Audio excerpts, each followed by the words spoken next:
Gemini Risings rather. Sorry for the hands. I had to do some hard work outside on my house just to get it ready. So I just wanted to invite you to hang out and chill for a minute while I light this candle and go through a little bit of the details of this reading. This is for Gemini Risings. It can be Sun or Moon. That's fine too. Moon if you're in a night chart, and Sun if you're in a day chart, of course. And yeah, also I still have my my draw on for a free tarot reading. If you want a free tarot reading, all you have to do is hit the subscribe button and let me know down below that you subscribed. I mean, I'll see it anyways, but if you let me know down below, obviously that's engagement, and if you hit the like button, that's even better. And yeah, so yeah, once I hit 100 subscribers, I will be giving away a free tarot reading. It will be kind of like this, just more expanded and just for you. And it will always be available to you. I'll keep that online. All right, so let's go into your astrology. If you don't like the astrology portion, please feel free to move on. Just fast forward like, you know, a couple minutes or so, and I should be past that point. All right, let's shuffle this and look at what we got going on. All right, so Gemini. Geez, we got the new moon in your 5th house. This new moon it's at a particular degree. It's the 23rd degree, and it's interesting because not only is it an interesting degree, but the fixed star that is associated with that degree is Spica, which represents wealth, fame, and honor. And this is actually opposing Mars at the same time. So this is kind of like a lot of energy being like, okay, what do you want to create? I mean, this is your creativity house. This is your, you know, house of children. This is your house of sex. This is your house of fun and pleasure. So really, like, what do you want to see in the next 6 months? What do you want to come to fruition? Because right now, new moons are times to plant seeds. So get really specific about this new moon. And with the Mars retrograde opposing this, I feel like this is really Mars being like, hey, you need to get really specific about your actions because things can change rather quickly. All right, what else we got going on? We got Mercury in retrograde in Scorpio. So this is like the major detective Mercury here as it goes through that deep, dark kind of scorpionic season. Let's go dive deep into the waters, right? And from the 14th to the 18th, it will be on the fixed star called Arcux. Acrux,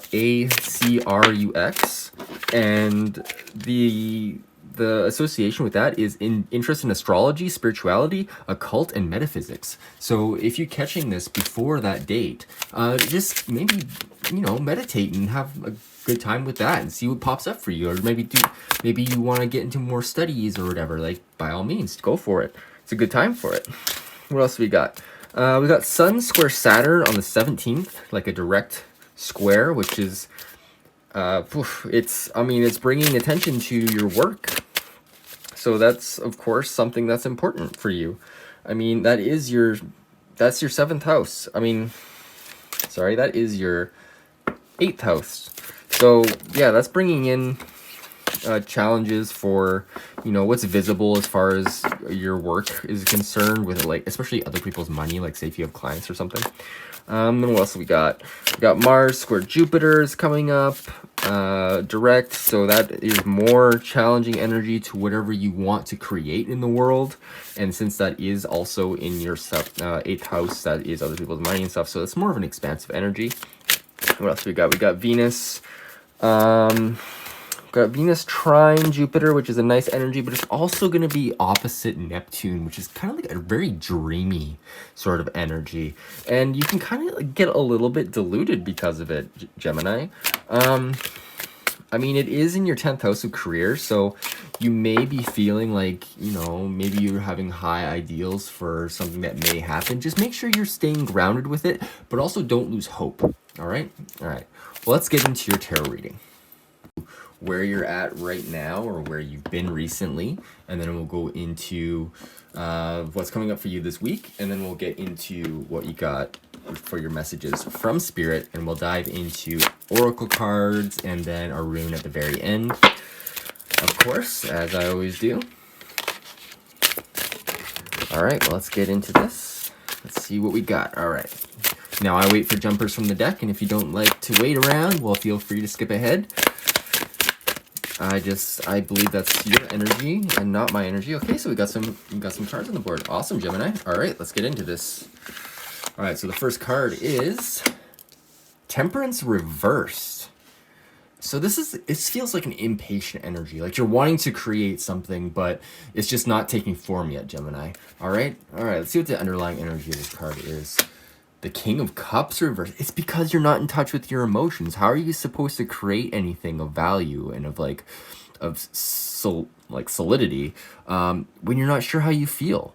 Like, you need to be in control of your emotions, or at least aware of them, to the point where you can use that emotional energy in order to manifest. Because manifestation all comes from emotion.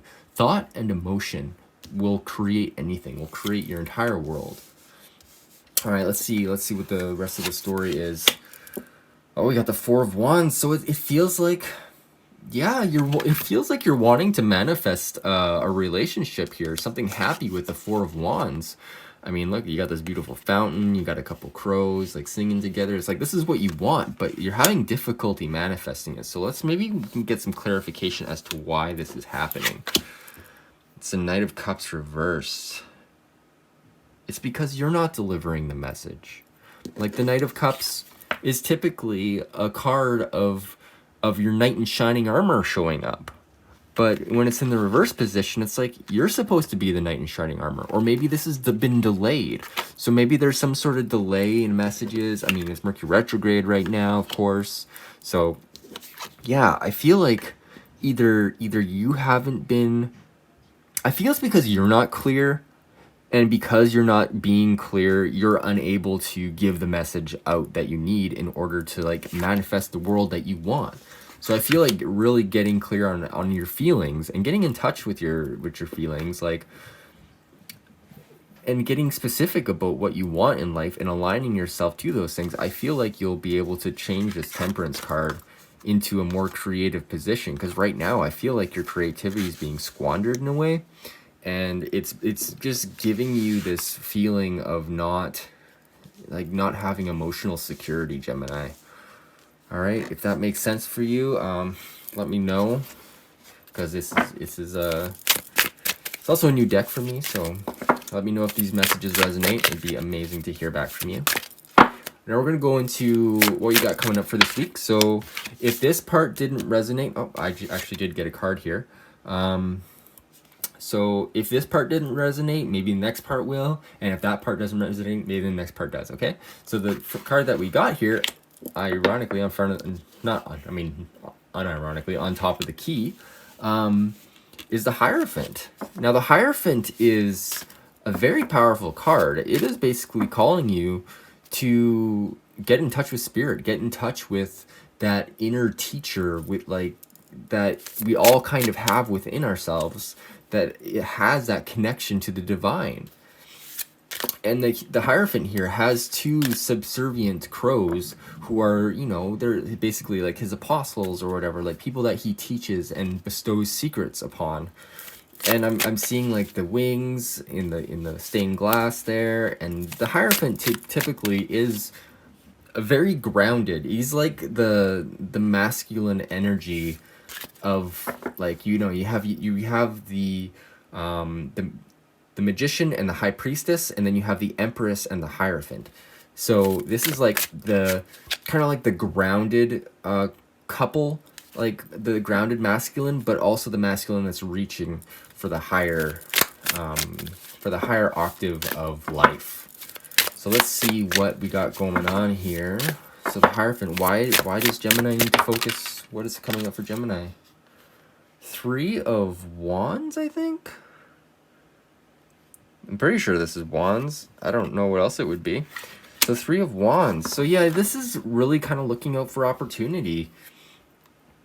Opportunity in the form of spiritual ideas. So this is, yeah, getting yourself aligned to like I feel like a North Star. I'm seeing a star here, so I'm getting this kind of idea of like, you know, aligning yourself to a North Star, getting, and like with the Hierophant, it is getting yourself in contact with your ultimate kind of spiritual well-being. I gotta let my Soren wants out.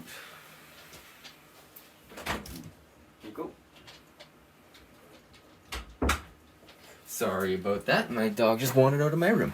Okay, let's get back into this. Let's see what other energies come up for you this week, or are coming up for you this week, Gemini. What do we got coming up for Geminis? What's this Hierophant about? What's this Hierophant card? What is going on? Thank you. The Magician Reversed. Okay, so yeah, this isn't your. It feels like you're not assuming the role of the person who's capable of manifesting whatever you want in this world. I feel it may be because of this emotional unsurety, and it's causing your manifestations not to come true. And it's kind of like you can see what you need to do, but it's kind of like the magician wants to actually create things out of like nothing, basically. Like, he's a magician. He can call on the forces of nature, like spirit, water, air, fire, and earth, like to create whatever he wants. But in the reverse position, it's like you're unable to do that because there's an imbalance here. So maybe we can get more of a picture of what this imbalance is this week, or how to rectify it. Oh, whoa, okay. Interesting. We got 3 cards here, all major arcana. The first one I saw was the Wheel of Fortune in the upright position. So this is a good fortune here. And then, so this is a cycle of something. It feels like maybe at one point you were feeling down, but the wheel, it's the karmic wheel. It always spins. So it's like maybe we're feeling down, but Spirit wants to remind you that, you know what, the wheel turns, and it will turn into the right side up again. Like, things will start feeling like they're supposed to be. The next one we got was the Emperor. Now, the Emperor is, I guess more so the priestess, or not the priestess, the Empress's like husband in this situation. Maybe not so much the Hierophant here, because that's more of like the bishop priest kind of element. But the Emperor's here is being like, hey, you really got to be aware of like your stability. Like, remember how strong you are outside of everything else. Like, say you have a stable job, say you have, like, there's other things in your life that are stable that you're capable of taking responsibility for, and that will actually help you get to the point where you're able to manifest things that you actually want to manifest. And this is also, a Temperance Reversed is also a reminder to be patient. So, like, really be patient with yourself. Like, that is a big thing that a lot of people, like, oh, you want to be patient with other people, and, you know, give other people a time, like, you know, hear them out. But people don't talk about, like, hearing yourself out, hearing your own emotions, letting yourself come to you. You know, it's a little bit different. And the next card we got here is the Chariot. So a lot of major arcana here. So very powerful week coming up for you, Gemini, especially with the new moon here. The Chariot is like, it's movement. The Chariot is the card of is one of the major cards of manifestation, because it can go in any direction, and it has the backing of the universe. If you look at his major arcana, the Rider-Waite Tarot, he has 2 sphinxes in front of him, and he has like this chariot that's lined with the stars. So this is like signifying the universe, and it's all behind him, and he's moving forward, and he's coming from a stable place because he has the castles behind him. So if you look at all this energy, I feel like this is a very, very powerful week for you. And it's really being like, if you can get grounded, recognize that life has an ebb and flow to it with the Wheel of Fortune card, then you can, going from that grounded position, you can go in any direction that you want to. You can move, you can, you know, make decisions, you can do whatever you want. And like, life will turn out the way it's supposed to for you. Like, that's just facts. I mean, that's facts for anybody, but maybe that's just some wisdom that you needed to hear just in this moment. Thanks for the cards. All right, so let's see what messages from Spirit we got coming up for you. Oh, first one is, ooh, Spirit wants to remind you that life is friggin' awesome, and you have something really good coming in for you, because this is a 10 of Cups. This is ultimate happiness. Like, this is the happiest. You got, you know, the crows here. They're all hanging out. They're all like, their family is around. They have their home. They have their nests. If you see the nests there. Beautiful flowers. I mean, you got the sunflowers for like purity and summer, and then you have like, I guess, the poppies or the lilies or whatever. You know, red flowers for more romance and stuff. But this is like, this is the card of happiness, and that's something you want to see. So Spirit is reminding you that you will be happy. It may even just be a mental state of happiness. So let's see what the underlying energy of this card is. The King of Wands. Oh, perfect.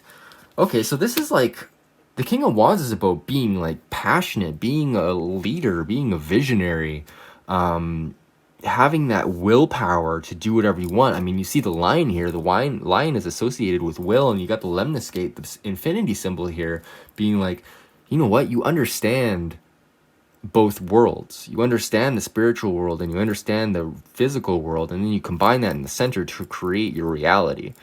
So you can really do whatever you want. And Spirit's reminding you of this. This is a really fantastic message from Spirit. So let's see what another card is. And the Seven of Pentacles. Oh, man. Okay, so yeah, this is, you know what? Just build. Sow your seeds this this new moon. Really get in touch with what you want to create in the world. And I feel like really good things are coming for you, Gemini. Yeah, but just keep on working at whatever you're working on, because it's gonna bring you a harvest. Like, this is the card of, like, you know, sowing your seed and reaping your harvest. I mean, you've put in hard work. Maybe it's time to I kind of give you a little bit backwards here. Not only is it a card of keep on working, but it's also a card to remember to, like, reap what you sow. So take a break once in a while. Don't overstress yourself, and do whatever you can to balance your emotional center and get in touch with your emotional core, because that's going to really inform you on what you actually want. You know, if you know what I'm saying? If you know what I mean. All right, well, let's go into your messages. The Spirit, I mean, the Sacred Symbols deck. Let's check in on these cards, see what messages pop up for you for this week. Oh. What messages do you have for Gemini? What messages do you have for Gemini? Oh. First one message is water. Yeah, I mean, obviously, there's tons of water on the board. So this is a reminder to, like, not only, I mean, drink water. If you haven't been drinking water, definitely water is always a good thing. Keeps your whole body healthy and your heart and everything. But this is like really getting in touch, you know, with that deeper element. Water always wants to flow to the lowest point, right? So be aware of your emotions, and if they're bringing you to a low point, like a low point emotionally, it's maybe an opportunity to do some shadow work, actually, and take that water and like really kind of be in your own spring of your spirit, if you will, and just kind of like a recharge. And I feel like maybe taking a bath would be good if you haven't been taking baths lately. Baths are awesome. Just give yourself some time to relax and, you know, really go deep into your emotions and see what's going on. All right, let's see what other card we got coming up for you, Gemini. What other cards are happening for Gemini? Thank you. Boundaries. Okay. So Boundaries is an interesting card. I feel like we need one more card. Boundaries is an interesting card because it's like, okay, well, you know, maybe you're wanting to express something to somebody else, like here with the King of Cups, or the Knight of Cups and the King of Cups, of course. This could be very well about other people coming in and kind of draining you energetically, or emotionally. I mean, emotions are energy, obviously, but this, like, so keep your boundaries up. Don't do it so much so that, you know, you block everybody out, and don't not give enough. Like, make sure there's an even give and take when it comes to boundaries, because we all have boundaries, and you know what, being clear as to when people have crossed them, or being clear of what your boundaries are, it's very important to like healthy relationships, and also a healthy relationship to yourself, because we have to have boundaries within ourselves, like things that we are willing to do and things that we're not willing to do, because if we go past the things that we're willing to do, then we're kind of not being true to ourselves. So have your boundaries even with yourself. It's interesting. We got fire.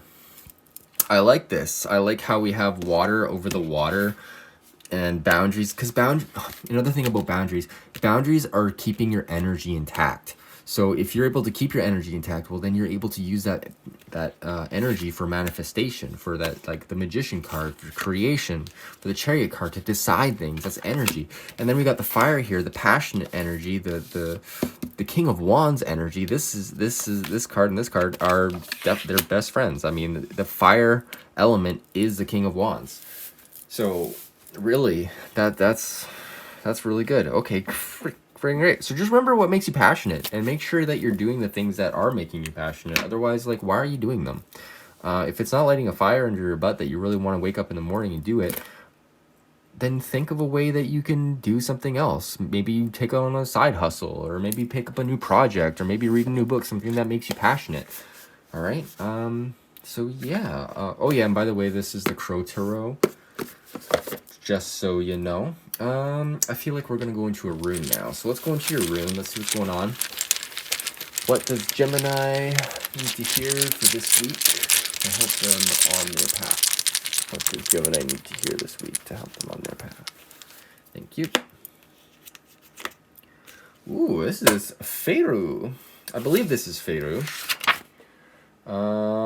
Yeah, this is Feyru. Page 82. So this is in the upright position. So let's see. Possessions, nourishment, and cattle. All right. So Feyru is a rune of fulfillment. Ambition satisfied, rewards received, love fulfilled. It also promises nourishment from the most worldly to the sacred and divine. For if the ancient principle as above, so below is true, then we are also here to nourish God. This rune calls for a deeper probing of the meaning of profit and gain in your life. Look with care to know whether it is wealth and possessions you require for your well-being, or rather self-rule and the growth of a will. Another concern of Feyru is with conserving what has already been gained. It urges vigilance and continual mindfulness, especially in times of good fortune, for it is then that we are more likely to collapse into ourselves, into our success on the one hand, or to behave recklessly on the other. Enjoy your good fortune and remember to share it. The mark of a well-nourished self is the ability to nourish others. Well, I feel like that goes along with the reading here. I mean, the runes always do. Yeah, I mean, that's it. That's all I got for you, Gemini. I hope you have a fantastic week, and yeah, hit the like, subscribe button. It's all good. All right, Gemini, take care. I'll see you next week.